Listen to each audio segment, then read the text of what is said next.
Hello, everybody. We are back once again. Another episode of the Grunge Bible podcast going out today, and definitely with a heavy heart here as well as everywhere. As on Friday, March 25th, 2022, Taylor Hawkins passed away at the age of 50. Yeah, extremely heartbreaking news this past weekend, and I think it hit the music scene pretty hard. There's been a lot of tributes, a lot of videos on surfacing, and a lot of people speaking out. I mean, he definitely was very connected in the scene and with the older legends and the current ones, and this one's really difficult. This is really hard, as they all are. I mean, we just done one of these recordings for Mark, and we hate to have to come on here and do this as often as it seems we are, but it's sad. It's really sad. Yeah, it's just it's really difficult, and like what you said, I mean, Taylor himself as a drummer and as a person is just like a rock and roll institution. I mean, the gap that he bridged and how highly regarded he was, both amongst music fans and amongst musicians. He was really such a special musician, drummer, in person. I mean, that's the first thing that I thought about was, everybody that I've communicated with basically about music, whenever the Foo Fighters come up, or whenever Taylor or Dave or whomever comes up, people have their opinions about the music that they created and whether they enjoy it or not. But I don't know that I ever heard anybody on this planet say a bad thing about those guys as people and Taylor as a person. And we've been lucky enough to chat with people who have had interactions with Taylor and who knew him, and that's echoed, their experiences with him, viewing him on the stage or in the back room or interview or whatever. And it's just really, it's one of those things that it happens. It is such a tremendous loss, and you know it right away, but it's still, I think with each passing day, you kind of realize that it's even bigger of a loss than you could initially comprehend. And I think we're still in that process. Yeah, it definitely hasn't sunk in as far as the effects. We have no idea what the Foo Fighters are going to do after this. It's going to be incredibly hard for Dave and the band as a whole to continue, and it's really hard to speculate. Because to me, and this is the first thing I think I talked about with you, I'm a drummer myself, and I definitely grew up and I'd really admired the Foo Fighters and Dave, and then Taylor. And the first thing I said was, in the beginning, the Foo Fighters was Dave Grohl. It was all Dave Grohl, the first album, and it kind of, as it progressed, and then Taylor joined the band, and their friendship grew. The Foo Fighters morphed, and it wasn't like Dave Grohl was the Foo Fighters like most bands are. It became Dave and Taylor, and that friendship became so strong, and their chemistry on stage became so strong, and they really, like in the past couple of years, the way that, Dave Grohl, getting him out from behind the drums was huge, but putting Taylor behind the drums and then having the ability to, they switch and they play for each other and they both sing, and the way that they would feed off each other in concert is unlike any other band that I can really think of. The interaction between the two, and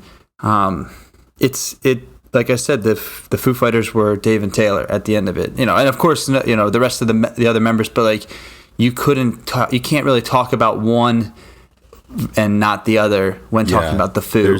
There's such synergy between those two, and I think that connection made everything else that happened in the band magic. And it's one of those things that is kind of hard to explain. And similar, my mind goes to the connection that Bruce Springsteen and Clarence Clemens had on stage and as friends, and that type of synergistic relationship where it's hard to describe. It just, those two people being in the same place at the same time doing the same thing just creates this element of magic that's hard to articulate, but as soon as you see it, you know it. And now that there's an absence of that, it just, as soon as I heard the news, you just feel this chasm that now exists, because somebody that so many people loved is no longer here, and that's really hard. Yeah, it's extremely difficult, and yeah, I don't know how it's gonna move forward. It just got to give it time and hope that something good can come out of this situation, which is just impossible to think. Yeah. And I think the hardest thing for me is, so I'm not, nor have I ever really been a connoisseur of the Foo Fighters music, but for me, I've always listened to their music because it was present in so many different areas, obviously. And being in my mid 20s, I missed the earlier era when William Goldsmith was drumming for them, and then Taylor took over in '97 after having been a live drummer for Alanis Morissette, and his first album was 1999's "There Is Nothing Left to Lose," and I think you and I both feel similarly that is our favorite, if not one of our favorite Foo Fighters albums. But for me, it's just, and I don't know if it's just the certain connections to some of their songs that I have, but their music and who they were as a band, and who the individuals were, and how they operated, it just felt like such a celebration of life and a testament to resiliency. I mean, you have Dave, for example, starting the band from the ashes of Nirvana and overcoming that. And then it just always felt like anytime that I listened to the Foo Fighters or watched video of them perform, it just felt like such a positive thing that existed in this world. And just the ability to take knocks and suffer loss, but still to be able to come back and smile and connect with new people and keep your passion alive. And I spoke about this on a post I made earlier this week, but listening to those songs, it just feels different now. And I don't like that it feels different. But yeah, I think the Foo Fighters, I think we've been on air saying that, obviously Pearl Jam's still playing and there's a few other solo projects, but it felt like, the Foo Fighters definitely had a hold on the rock and roll scene, and they were carrying the torch, and they were a good mix, and they had their own thing. And like you said, and like, it just felt like they were going to be around forever. I feel like, like you said, Taylor and Dave are somebody that I wanted to interact with and meet at some point, and to not have that, and to not be able to see them live.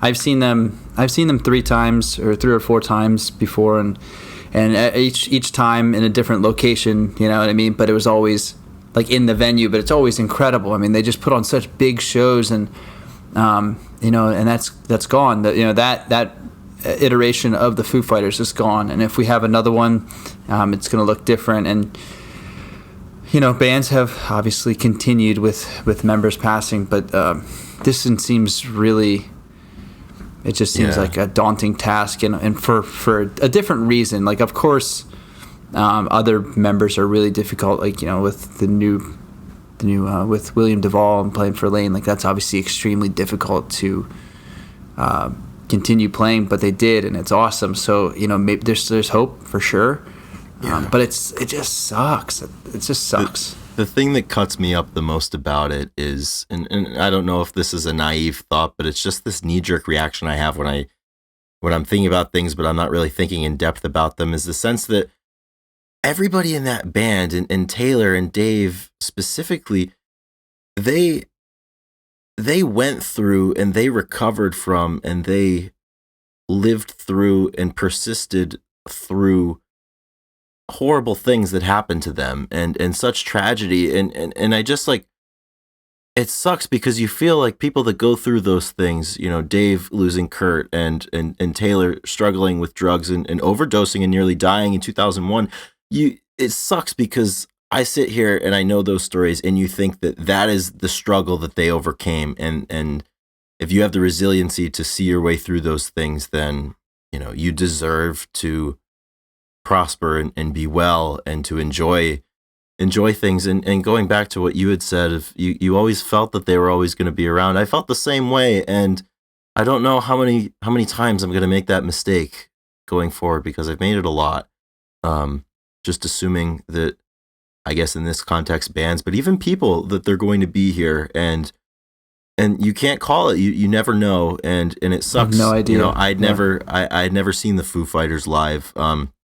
As I said, I think I always rationalized it, not considering myself to be a huge fan of their music, and also by the fact that they were prolific tours, and they had been an outfit since the mid '90s, and no signs of slowing down. And No, they I loved remember it. they announced their They tour loved for this it. year. Yeah, and they announced their summer tour for this year, and I was like, yeah, like this might be the year I'll grab a ticket and you'll see what it's about. And now it's different now, and it stinks because not only do we lose this great musical act and this great communal thing that would happen dozens of times a year, and I think of them as like a summer band in a way, like, you know, it would just be the thing to do in the summer because they'd be going and playing, you know, and it just felt like the thing to do. But not only do we lose that, but we lose a great person. People lose a friend. People lose a husband and a father, and people lose someone who's meant so much to them, and that is completely irreplaceable. You know, he made everyone smile. Yeah,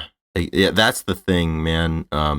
Just watching some of these videos and just hearing people recollect their stories and their interactions and their friendships. That's what kills me the most about this. It's not the fact that, you know, we're not gonna hear him play anymore. It's just that as a person, you know, person's no longer here. At 50 years old, and yeah, the family is hurting. I mean, who knows? Him and Dave Grohl, I mean, their families are so close, and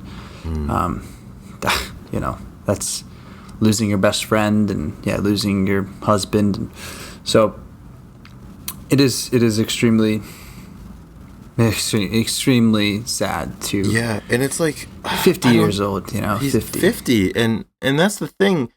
And when he passed away on Friday the 25th, as it happens, people message us and people reach out to us, and the one thing I kept finding myself replying was, I don't really know what to say. And I don't know nothing to say, you know. Yeah, and I don't know that I know what to say. I don't know. It just sucks. You know, that's really the only thing I can say. It's just it's sad. It's a tragedy. And loss of words is that's what I was saying. I'm just like, it's hard to speak, you know. Music feels different, knowing that Taylor's not here anymore, and I know a lot of people feel similarly in that regard, and I think it's hard to listen right now, and it's going to be hard to listen for a while. I don't really know what else to say about it. I sent this song to you before, and Dave Grohl's on the record of saying and talking about a song that he wrote for Taylor when he was by this bedside in 2001 called On the Mend, and it's off their 2005 In Your Honor album. And I think that's how everybody in the rock world is right now. Everybody's on the mend with this one, and you know, it's a beautiful song, a beautiful acoustic album, and it's worth listening. And to think about him, and you know, just think about the ones that you love, and when people make it out of hard times, and they do survive, to, you know, be there for them, and to always be there, and continue supporting them, because that stuff doesn't go away just because they're doing better. It's always a battle, it's always a struggle, and you just never know when you don't know when it's not you, but also for you, it's like you always have to be thinking about it. So I just encourage that, and hopefully this community can be better, hold together and hold on to one another, because that's really the only option that we have at this point.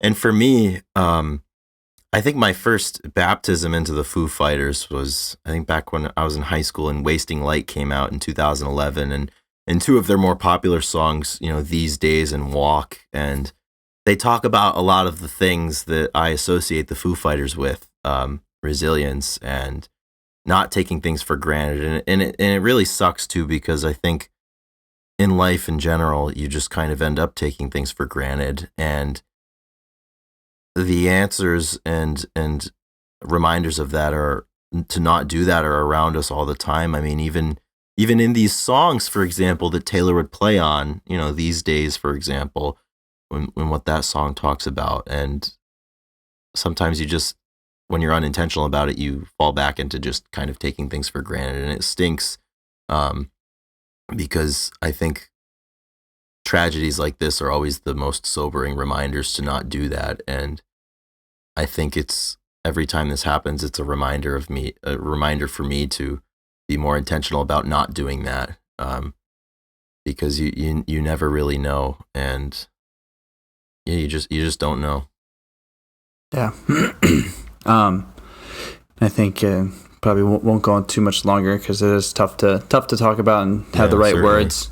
I do think that, with the future and moving forward, I believe that Taylor was obviously had a long career, but it felt like he was just getting going. Felt like his impact on history was really, like, he was really coming into his own, and I believe that he will go down. Like, I was looking at some of the drummer lists and stuff, and his talent was amazing. But what he did, and what I think he's going to go down in history for, is his showmanship behind the kit, able to get out from behind there and interact with Dave. I mean, it's really special what he did, and I think that he's going to be remembered for a long time as a really special musician. And it's sad that his career was cut short, because I really believe that they were going to have fun for another 15, 20 years. And I can't imagine us not talking about him for years to come as one of just the best, most pleasant acts. The way that we talk about the people that have passed, like, we're going to talk about him for a long time. And I think that's special. Yeah, I certainly agree, and echo what you said, in the sense that, he left this earth at the top of his professional craft. And it felt like that. He brought it every single time, and he was just incredible. I think sometimes when you listen to music, or at least my habits, I listen to the lyrics, and I kind of forget sometimes to pay special attention. And every time I did that with the Foos, I was like, holy shit, man! Like, he is good. And like you said, it just felt like he was going to continue to do that for so long. And he had just started the side project NHC with Dave and Chris from Jane's Addiction, and that album is I think still yet to come out this year. And who knows, what could have come. But yeah, it's just he was good. He was really, really, really good. Yeah, he made a solo album in 2019. Yeah, the Coattail Riders. Yeah, Get the Money, and he had Dave and Pat Smear involved, but then he also had like a whole bunch of other people involved, and I just think that he was so connected, and people liked working with him, and people, it was a pleasure to do stuff with him. So, it's a hard loss for everybody. But in the words of the Foo, it's times like these where we get to learn to love again. And I think we'll take that moving forward, that love the ones that are close to you. Don't take anything for granted. And don't be afraid to tell someone that they mean a lot to you.